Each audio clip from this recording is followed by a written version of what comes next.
Once Upon a Time, please welcome Jennifer Morrison.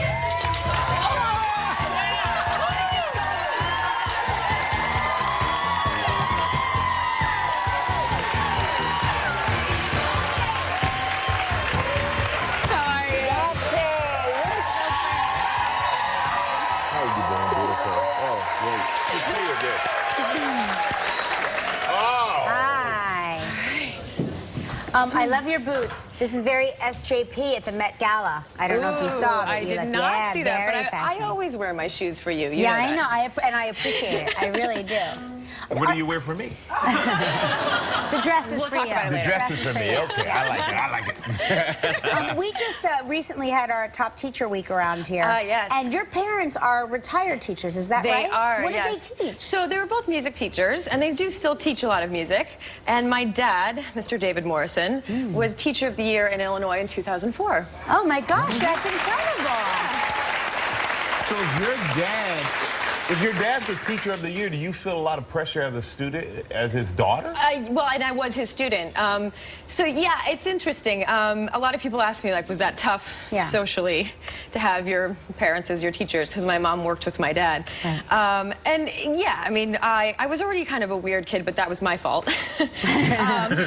So I don't know that it really affected anything because of that. But I wouldn't trade it because my dad was really one of the most incredible teachers I've ever had. And his way of teaching and the things that came into my life because of that are just priceless. So, did you play an instrument? I played clarinet. Oh, no kidding. Yeah, in the marching band. Wow. Yeah, so my dad had a nationally competitive high school marching band for 30 years. No kidding. Yeah. Oh my gosh, I love a marching band. Yeah, I love those it's competitions. really, I mean, it's phenomenal. I would say it's kind of like Best in Show, but with marching band instead of dogs. Like, really specific, intense world where it's like... I mean, the things you have to know how to do, not just playing the music, but just moving in formations. Oh, yeah. It's like kind of modern art moving on a field with a symphony playing and girls spinning flags and throwing swords. And see, when I was in college, we had the Ocean of Soul. That was our band, and our band was actually better than our football team. Well, oftentimes that's people usually came to see the band. Yeah, I mean, forget the football. We did have a bit of a situation like that for a while. When I was in high school, our varsity football team won 1 game in 4 years. But we how many titles did the marching band have? Well, a lot. Yeah, right. Now, for clarification, our college team was not that bad. Okay, you cleared it. But one day, the defensive coach took over as the head coach, and he had sort of been watching and going, you know, the marching band like practices more than us, and they have this system down where they're like winning all the time. And they have fancy costumes. And they have fancy costumes. They didn't change the uniforms, but they kind of, my dad sort of ended up conspiring with the new coach, and they came up with a new plan, and they sort of worked in tandem. And the band really supported the football team, and the football team really supported the band. And my dad would go and give like inspirational talks to the team before they go out on the field. That's incredible. And they started winning. Like they ended up within a year winning the state championship. I love that. Hold on. Within a year. Hold on. Within a year, they won the state championship after winning 1 game in 4 years. Yes. I want your dad to be like a motivational speaker here at work, at Live. Yeah. Like we could all should come. We go out there and be like, we can do it today. Your dad should be hired as a consultant for the NFL. Probably. He has this amazing way. I actually wrote an article for Darling Magazine about it. He has this amazing way of taking something huge and breaking it down into really surmountable little parts, you know? So instead of feeling like something is impossible, like if you look at a whole marching band show, it feels impossible. It just seems crazy. When you break it down into one chart at a time and one measure at a time, and you figure out how to build from there, you can do that in so many other things in life. So I feel like a lot of his students were impacted so much more than just music because they were taking those skills into their life. And then that ended up applying to a team sport. So cool. We're going to take a commercial break and talk about Once Upon a Time when we come back. More with Jennifer Morrison. So cool. I love it. We are back with Jennifer Morrison, star of Once Upon a Time. Now, you started your career as a model. As a child model, yes. I feel like I don't want to take credit for real modeling because real models are like 5'10" and, you know. I think you could have easily been a real model, but you broke your television teeth in commercials, right? I did, yes. Do you remember your first commercial? My very first commercial was for Beanie Weenies. I don't know if those exist Oh, I anymore. love beanie weenies. What's Yeah. a beanie weenie? It's a little, it come in the... It's like pork and beans with little hot dogs in it. Yeah. And it was a 60s inspired. I was swear, I a had kid who no loved to eat. childhood. Don't judge me. Well, I've And, never had a beanie weenie in my life, don't know and what now you're I missing. feel so sad. We did a lot of dancing. We did this little like 60s dance to the song. We were like beanie weenie, bo weenie, banana fana, fo fini, fee fi mo meenie, beanie weenies. Oh my God, that's so That cool. was you? I'm amazed.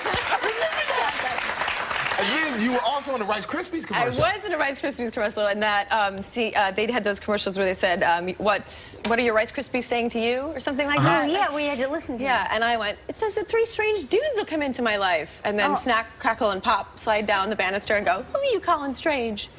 Well, let's compare that performance with, we have that commercial on tape. Yeah, we do. Yeah. They say that 3 strange dudes will come into my life. Hey, who you calling strange?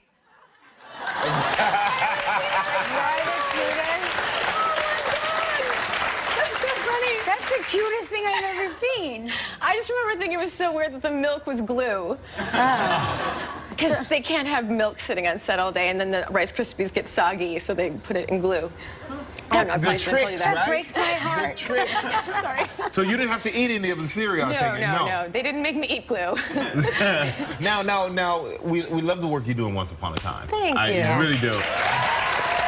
But your character, Emma Swan, she's going to a darker place right Yes, yeah. There's a whole thing that's been going on. We've been sort of exploring this idea of not everyone being entirely good and not everyone being entirely bad. That there is a lot of gray zone in all of our lives, and that you're not entirely a villain or entirely a hero. I would think that the daughter of Snow White and Prince Charming would, of course, rebel. Wouldn't that be a big shoes to fill, right? You would want to rebel against and it that? does, and you know, she's had a rough go of it. You know, she was raised in a bad version of the foster system. There are great versions out there, but she did not have a good go of it.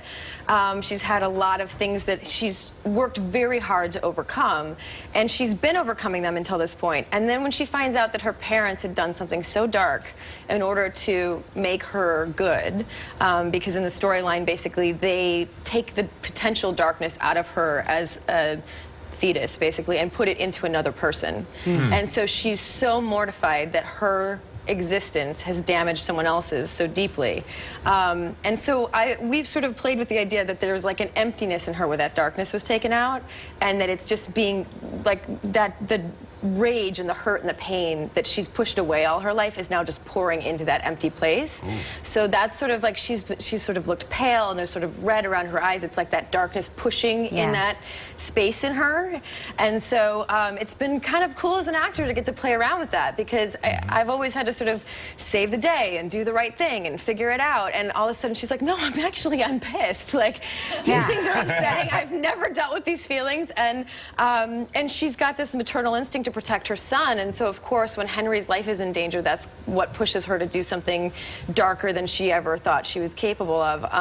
And eventually, you know, ultimately, and we'll see this in the last couple episodes of season 4, but they rally around her. Her family rallies around her. Her new friends in this town rally around her. And she does end up having the support to push past and overcome the darkness that came into her from this moment. But there will be more challenges ahead, for sure. And now that we've sort of tapped into that darkness, who knows what's possible. Well, we will stay tuned for sure. Make sure you check out Jennifer